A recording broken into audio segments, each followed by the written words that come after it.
Hi hello ನಮಸ್ತೆ, welcome to Mamma's ಅಭಿರುಚಿ channel. ಯಾರೆಲ್ಲ ನನ್ನ ಚಾನಲನ್ನು ಇನ್ನೂ ಸಬ್ಸ್ಕ್ರೈಬ್ ಮಾಡ್ಕೊಂಡಿಲ್ಲ ಟಕ್ ಅಂತ ಸಬ್ಸ್ಕ್ರೈಬ್ ಮಾಡ್ಕೊಳ್ಳಿ, ಪಕ್ಕದಲ್ಲಿರೋ ಬೆಲ್ ಐಕಾನನ್ನು ಪ್ರೆಸ್ ಮಾಡಿ. ಇವತ್ತು ನಾವು ಗೋಧಿ ಹಲ್ವಾನ ಮಾಡ್ತಾ ಇದ್ದೀವಿ. ಗೋಧಿ ಹಿಟ್ಟಿನಿಂದ ತುಂಬ ಈಸಿಯಾಗಿ ಕಡಿಮೆ ಸಮಯದಲ್ಲಿ ರುಚಿಯಾಗಿರುವಂತಹ ಒಂದು ಗೋಧಿ ಹಲ್ವವನ್ನು ಹೇಗೆ ಮಾಡೋದು ಈಸಿಯಾಗಿ ಅಂತ ಈ ವಿಡಿಯೋದಲ್ಲಿ ನೋಡೋಣ. ತುಂಬ ಕಡಿಮೆ ಇಂಗ್ರೀಡಿಯೆಂಟ್ಸ್ ಸಾಕು, ಹಾಗೆಯೇ ಟೈಮ್ ಕೂಡ ಕಡಿಮೆ ಸಾಕು. ತುಂಬ ರುಚಿಯಾಗಿ ಮಾಡುವಂತಹ ಗೋಧಿ ಹಲ್ವಾನ ಹೇಗೆ ಮಾಡೋದು ಅಂತ ನೋಡೋಣ. ಫಸ್ಟು ಇಲ್ಲಿ ಬಾಣಲಿಯನ್ನು ತಗೊಳ್ಳೋಣ. 1 ಕಪ್ ಆಗುವಷ್ಟು ನಾನಿಲ್ಲಿ ಗೋಧಿ ಹಿಟ್ಟನ್ನು ತಗೊಂಡಿದ್ದೀನಿ. ಯಾವುದೇ ಹಿಟ್ಟಾಗಿರ್ಬೋದು, ನೀವು ಮನೇಲಿ ಮಾಡಿಸಿರೋಂಥ ಗೋಧಿ ಹಿಟ್ಟಾಗಿರ್ಬೋದು ಅಥವಾ ಅಂಗಡಿಯಿಂದ ತಂದಿರೋದಾಗಿರ್ಬೋದು, ಯಾವುದಾದ್ರೂ ತಗೊಳ್ಬೋದು. ನಾನಿಲ್ಲಿ ಆಶೀರ್ವಾದ ಹಿಟ್ಟನ್ನು ಬಳಸಿದ್ದೀನಿ, ಯಾವ ಹಿಟ್ಟಾದರೂ ತಗೊಳ್ಬೋದು. ಫಸ್ಟು ಹಾಗೆಯೇ ಬಾಣಲಿಯಲ್ಲಿ ತುಪ್ಪ ಅಥವಾ ಎಣ್ಣೆ ಏನೂ ಹಾಕ್ದೇನೆ ಹಾಗೆಯೇ ಒಂದು ಸಲ 1-2 ನಿಮಿಷ ಫ್ರೈ ಮಾಡ್ಕೋಬೇಕು ಹಿಟ್ಟನ್ನು. ಯಾಕಂದರೆ ಸ್ವಲ್ಪ ಹಿಟ್ಟಲ್ಲಿ ಹಸಿ ವಾಸನೆ ಇರುತ್ತಲ್ಲ, ಈ ವಾಸನೆ ಹೋಗೋ ತನಕನೂ ಸ್ವಲ್ಪ ಫ್ರೈ ಮಾಡ್ಕೊಳ್ಳೋಣ. ಹಾಗೆಯೇ ಸಣ್ಣ ಊರಿನಲ್ಲಿ ಹಿಟ್ಟನ್ನು ಹಾಗೆಯೇ ಫ್ರೈ ಮಾಡಿಕೊಂಡ್ರೆ ಏನೂ ಆಗಲ್ಲ. ಫ್ಲೇಮ್ ಯಾವುದೇ ಕಾರಣಕ್ಕೂ ಜಾಸ್ತಿ ಇಟ್ಕೋಬೇಡಿ, ಅದು ಕತ್ತಿ ಹೋಗುತ್ತೆ ಹಿಟ್ಟು. ಸಣ್ಣ ಊರಿನಲ್ಲಿ 1-2 ನಿಮಿಷ ಈ ರೀತಿ ಫ್ರೈ ಮಾಡಿಕೊಂಡ್ರೆ ಹಸಿ ವಾಸನೆ ಎಲ್ಲ ಹೋಗುತ್ತೆ. ಆಮೇಲೆ ನಾನಿಲ್ಲಿ ಅರ್ಧ ಕಪ್ ಆಗುವಷ್ಟು ತುಪ್ಪನ ತಗೊಂಡಿದ್ದೀನಿ. ಈ ಹಲ್ವಕ್ಕೆ ಸ್ವಲ್ಪ ತುಪ್ಪ ಜಾಸ್ತಿ ಇದ್ರೇ ಚೆನ್ನಾಗಿರುತ್ತೆ. 1 ಕಪ್ಪಷ್ಟು ಗೋಧಿ ಹಿಟ್ಟಿಗೆ ಅರ್ಧ ಕಪ್ಪಷ್ಟು ತುಪ್ಪನ ತಗೊಂಡಿದ್ದೀನಿ. ತುಪ್ಪ ಹಾಕಿದ ಮೇಲೆ ನೀಟಾಗಿ ಈ ರೀತಿ ಫ್ರೈ ಮಾಡ್ಕೊಳ್ತಾ ಬರಬೇಕು.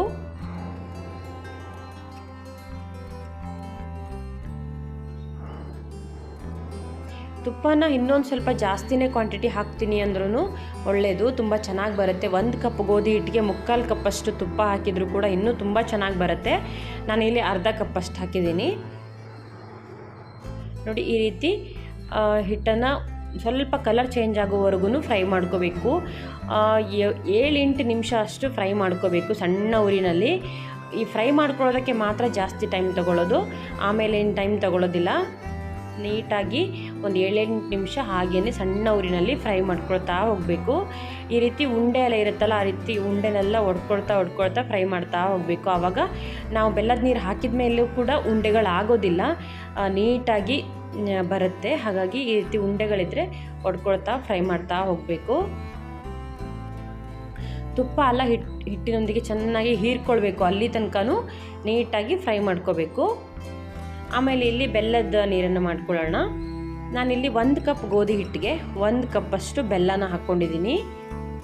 2 ಕಪ್ಪು ನೀರನ್ನು ಹಾಕ್ಕೊಳ್ತಾ ಇದ್ದೀನಿ. ಸ್ವೀಟ್ ಇನ್ನೂ ಜಾಸ್ತಿ ಬೇಕು ಅನ್ನೋರು ಇದ್ದರೆ 1/4 ಕಪ್ಪಷ್ಟು ಹಾಕ್ಕೊಳ್ಬೋದು. ಬಟ್ 1 ಕಪ್ ಗೋಧಿ ಹಿಟ್ಟಿಗೆ 1 ಕಪ್ಪಷ್ಟು ಬೆಲ್ಲ ಸಾಕಾಗುತ್ತೆ. ಇದು ತುಂಬ ಪಾಕ ಬರುವ ಅಗತ್ಯ ಇಲ್ಲ, ಜಸ್ಟ್ ಒಂದು ಕುದಿ ಬಂದರೆ ಸಾಕಾಗುತ್ತೆ. ಈ ಕಡೆ ಸ್ವಲ್ಪ ಡ್ರೈ ಫ್ರೂಟ್ಸನ್ನು ಫ್ರೈ ಮಾಡ್ಕೊಳ್ತಾ ಇದ್ದೀನಿ ಸ್ವಲ್ಪ ತುಪ್ಪದಲ್ಲಿ. ಡ್ರೈ ಫ್ರೂಟ್ಸ್ ನೀವು ಯಾವ್ದು ಬೇಕಾದ್ರೂ ತೊಗೋಬೋದು. ನಾನಿಲ್ಲಿ ಗೋಡಂಬಿ ಮಾತ್ರ ತೊಗೊಂಡಿದ್ದೀನಿ. ಗೋಡಂಬಿ, ಬಾದಾಮಿ ಯಾವ್ದು ಡ್ರೈ ಫ್ರೂಟ್ಸ್ ಬೇಕಾದರೂ ತೊಗೊಳ್ಬೋದು. ಇಲ್ಲಿ ಬೆಲ್ಲ ಒಂದು ಕುದಿ ಬಂದಿದೆ, ಸಾಕು. ಇವಾಗ ಇದನ್ನು ಸೇರಿಸ್ಕೊಳ್ಳೋಣ ಗೋಧಿ ಹಿಟ್ಟಿನ ಜೊತೆಗೆ. ನೀವು ಬೆಲ್ಲದ ಬದಲಿಗೆ ಸಕ್ಕರೆ ಕೂಡ ಸೇರಿಸ್ಕೊಳ್ಬೋದು, ಆದರೆ ಬೆಲ್ಲ ಸೇರಿಸ್ಕೊಳ್ಳೋದು ಈ ಗೋಧಿ ಹಲ್ವಕ್ಕೆ ತುಂಬ ರುಚಿ ಕೊಡುತ್ತೆ, ಅದ್ರ ಜೊತೆಗೆ ಆರೋಗ್ಯಕ್ಕೂ ಕೂಡ ಅಷ್ಟೇ ಒಳ್ಳೆಯದು. ಹಾಗಾಗಿ ನಾವಿಲ್ಲಿ ಬೆಲ್ಲ ಸೇರಿಸ್ಕೊಂಡೇ ಮಾಡ್ತಾಯಿದ್ದೀವಿ. ಇವಾಗ ಇದು ಫ್ರೈ ಆಗಿದ್ದು ಸಾಕು. ಇದಕ್ಕೆ ಬೆಲ್ಲದ ನೀರನ್ನು ಸೇರಿಸ್ಕೊಳ್ಳೋಣ. ಒಂದೇ ಸಲನೇ ಹಾಗೆಯೇ ಸೇರಿಸ್ಕೊಳ್ಬೋದು. ಇದರಲ್ಲಿ ಏನಾದರೂ ಕಸ ಏನಾದರೂ ಇದೆ ಅಂತ ಅನಿಸಿದ್ರೆ ನೀವು ಸೋಸ್ಕೊಂಡು ಹಾಕ್ಕೊಳ್ಳಿ. ಇದು ಕ್ಲೀನಾಗಿತ್ತು ಅಂತ ನಾನು ಹಾಗೆಯೇ ಡೈರೆಕ್ಟಾಗಿ ಹಾಕ್ಕೊಳ್ತಾ ಇದ್ದೀನಿ. ಇವಾಗ ಇದು ಗಂಟಾಗುತ್ತೆ ಅನ್ನೋ ಟೆನ್ಷನ್ ಇಲ್ಲ, ಯಾಕಂದರೆ ನಾವು ನೀಟಾಗಿ ಹುರ್ಕೊಂಡಿದ್ದೀವಲ್ಲ, ಹುರಿಯುವಾಗ ಎಲ್ಲೂ ಗಂಟಿಲ್ಲದೆ ರೀತಿ ಪುಡಿ ಮಾಡಿ ಹುರಿದಿದ್ದೀವಲ್ಲ, ಹಾಗಾಗಿ ಗಂಟಾಗೋ ಸಾಧ್ಯತೆ ಇಲ್ಲ. ಆದರೂ ನೀಟಾಗಿ ಒಂದು ಸಲ ಬೆಲ್ಲದ ನೀರನ್ನು ಹಾಕಿದ ಮೇಲೆ ಒಂದು ಸಲ ಈ ಥರ ತಿರುಗಿಸ್ಕೊಳ್ತಾ ಬನ್ನಿ. ಎಲ್ಲೂ ಗಂಟುಗಳು ಇರದೇ ಇರೋ ರೀತಿ ನೀಟಾಗಿಯೇ ಬರುತ್ತೆ ಅಲ್ವಾ. ನೀವು ವಿಡಿಯೋದಲ್ಲಿ ನೋಡ್ತಾ ಇದ್ದೀರಲ್ವ.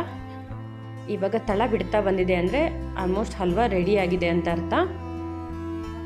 ಇಷ್ಟು ಈಸಿಯಾಗಿ ಮಾಡ್ಕೊಳ್ಬೋದು. ಕೇವಲ 15-20 ನಿಮಿಷದೊಳಗಡೆ ಈ ಹಲ್ವಾನ ಮಾಡ್ಕೊಳ್ಬೋದು. ಮನೆಗೆ ಯಾರಾದರೂ ನೆಂಟರು ಬಂದಾಗ ಎಮರ್ಜೆನ್ಸಿಯಾಗಿ ಈ ರೀತಿ ಸ್ವೀಟ್ ಮಾಡಿ ಕೊಡ್ಬೋದು. ಬಿಸಿ ಬಿಸಿಯಾಗಿ ತಿನ್ನೋದಕ್ಕಂತೂ ತುಂಬಾ ರುಚಿಯಾಗಿರುತ್ತೆ. ಇವಾಗ ಇದಕ್ಕೆ ಸ್ವಲ್ಪ ಏಲಕ್ಕಿ ಪುಡಿ, ಸ್ವಲ್ಪ ಉಪ್ಪನ್ನು ಸೇರಿಸ್ಕೊಳ್ತಾ ಇದ್ದೀನಿ. ನಿಮಗೆ ಈ ಹಂತದಲ್ಲಿ ಬೇಕಂದರೆ 2 ಸ್ಪೂನಷ್ಟು ತುಪ್ಪನ ಸೇರಿಸ್ಕೊಳ್ಬೋದು. 2 ಏಲಕ್ಕಿ ಹಾಗೆಯೇ ಒಂದು ಸ್ವಲ್ಪ ಉಪ್ಪನ್ನು ಸೇರಿಸ್ಕೊಂಡು ಮತ್ತೆ ಮಿಕ್ಸ್ ಮಾಡ್ಕೊಳ್ತಾ ಇದ್ದೀನಿ. ಏಲಕ್ಕಿ ಪುಡಿ ಬೇಗ ನೈಸ್ ಆಗಬೇಕು. ನಮಗೆ 1-2 ಏಲಕ್ಕಿ ಅಷ್ಟು ತೊಗೊಂಡಾಗ ಕುಟ್ಟಿ ಪುಡಿ ಮಾಡೋದು ಸ್ವಲ್ಪ ಹೆವಿ ಅನಿಸುತ್ತಲ್ವ, ಆವಾಗ ಒಂದು ಸ್ವಲ್ಪ ಸಕ್ಕರೆನ ಸೇರಿಸ್ಕೊಂಡು ಈ ರೀತಿ ಪುಡಿ ಮಾಡಿಕೊಂಡ್ರೆ ತುಂಬ ನೈಸಾಗಿ ಬರುತ್ತೆ. ಇವಾಗ ನಾವು ಆವಾಗಲೇ ಫ್ರೈ ಮಾಡಿ ಇಟ್ಕೊಂಡಿದ್ವಲ್ಲ ಡ್ರೈ ಫ್ರೂಟ್ಸು, ಅದನ್ನು ಕೂಡ ಸೇರಿಸ್ಕೊಂಡು ಮಿಕ್ಸ್ ಮಾಡ್ಕೊಳ್ಳೋಣ. ಡ್ರೈ ಫ್ರೂಟ್ಸ್ನ ಸೇರಿಸ್ಕೊಂಡ್ರೆ ಗೋಧಿ ಹಲ್ವ ರೆಡಿ ಆಯಿತು. ತುಂಬ ಈಸಿಯಾಗಿಯೇ ಮಾಡ್ಕೊಳ್ಬೋದು ಅಲ್ವಾ. ನಿಮಗೆಲ್ಲರಿಗೂ ಈ ವಿಡಿಯೋ ತುಂಬ ಇಷ್ಟ ಆಯಿತು ಅಂತ ಅಂದ್ಕೊಂಡಿದ್ದೀನಿ. ಈ ವಿಡಿಯೋ ಇಷ್ಟ ಆಗಿದರೆ ಒಂದು ಲೈಕ್ ಕೊಡಿ, ಫ್ರೆಂಡ್ಸು ಫ್ಯಾಮಿಲಿಯೊಂದಿಗೆ ಶೇರ್ ಮಾಡಿ. ಯಾರೆಲ್ಲ ನನ್ನ ಚಾನಲನ್ನು ಇನ್ನೂ ಸಬ್ಸ್ಕ್ರೈಬ್ ಮಾಡ್ಕೊಂಡಿಲ್ಲ ದಯವಿಟ್ಟು ಸಬ್ಸ್ಕ್ರೈಬ್ ಮಾಡ್ಕೊಳ್ಳಿ. ವಿಡಿಯೋನ ಕೊನೆ ತನಕ ನೋಡಿದ್ದಕ್ಕಾಗಿ ಧನ್ಯವಾದಗಳು.